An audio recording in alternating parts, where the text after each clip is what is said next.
아가씨 여러분, 오늘도 런치 크리티컬 디votion 타임 같이 하겠습니다. 오늘 말씀은요, 욥 chapter 1, verse 21, 22 같이 읽을게요. He said, I came next from my mother's womb, and I will be next when I will live. The Lord gave me what I had, and the Lord had taken it away. From the name of the Lord in all of this, Job did not sin by blaming God. Job is a righteous man. He does what's right, and God has blessed him. He has 10 kids, 7,000 sheep, 3,000 camels, 500 pair of oxen, donkeys, servants, you name it, he's got it. He loves God and follows God's rules. Then suddenly we find ourselves at a meeting called by God. In heaven? It doesn't say, maybe. But guess who shows up at the meeting? Abraham Lincoln? Nope, Satan. And God says, look at Job. He respects me and does what's right. And Satan says, he only respects you because you've blessed him. Take away his stuff and he'll curse you to your face. Scene change, back to Job. A bunch of bandits come and take all the oxen and donkeys. Then fire comes from the sky and burns up all the sheep. Then more bandits come and take the camels. Then a windstorm knocks down the house where his kids were, and they all die. Oh no! What did he do? Well, he was really sad. He ripped his robes and sat down in the dirt. But then he said, the Lord gave me all that stuff, and he can take it away.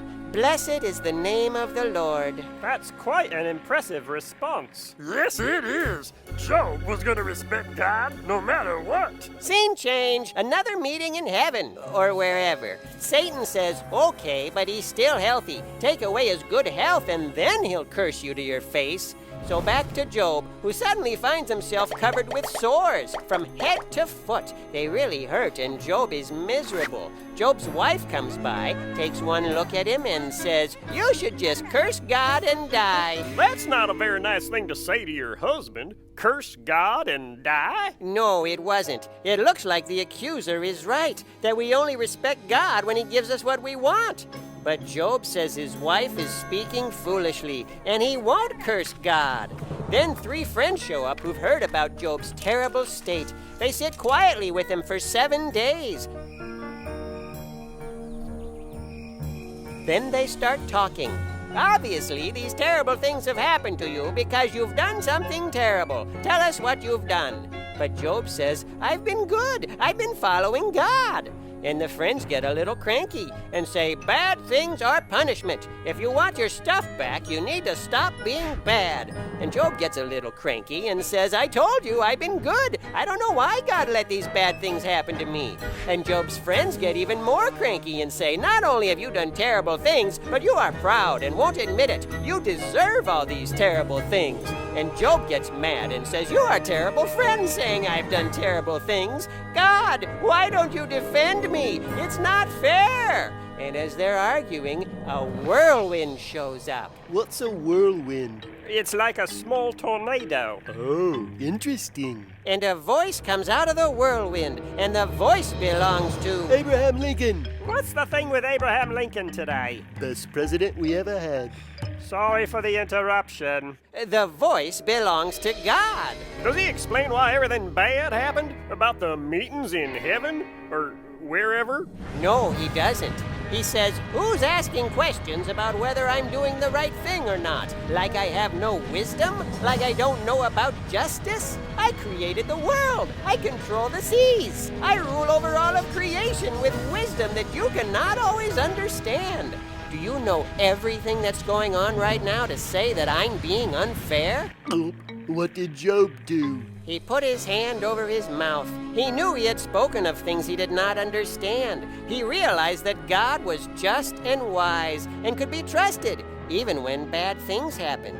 Then God turned to the so-called friends and told them they were wrong. Terrible things happening to Job did not mean Job had done terrible things. There's more going on than we can see. And God restored Job's health and gave him more kids and more camels, sheep, oxen, and donkeys than he'd ever had before. And Job kept on trusting God and being faithful to him, even when life was hard to understand. 여러분들 루비클리 폰거 생각하면서 오늘도 같이 Confession of Gratitude 나눠볼게요.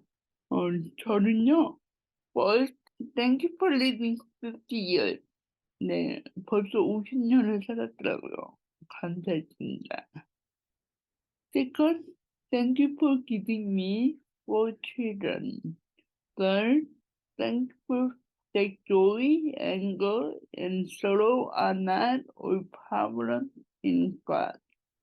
하나님 안에서는 우리가 겪는 joy, anger, sorrow 이런 모든 것들이 다 큰 문제가 아니에요.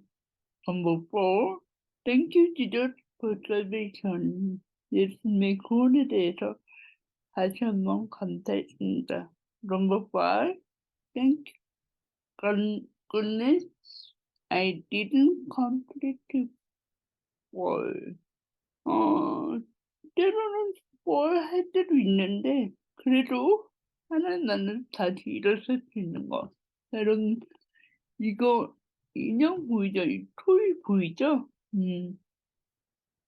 옆으로 넘어뜨리려고 해도 넘어지지 않는 그런 토이예요. 우리 라이프는 하나님 안에서 컴플리트 하지 않습니다. 예, 그런 것을 감사했습니다. 기도할까요? Let's pray. 하나님 오늘도 우리가 하나님 안에서 하루를 살아가고 있습니다. 늘 하나님 안에서 생각해 있게 해주시고 늘 하나님 안에서 느끼게 해주세요.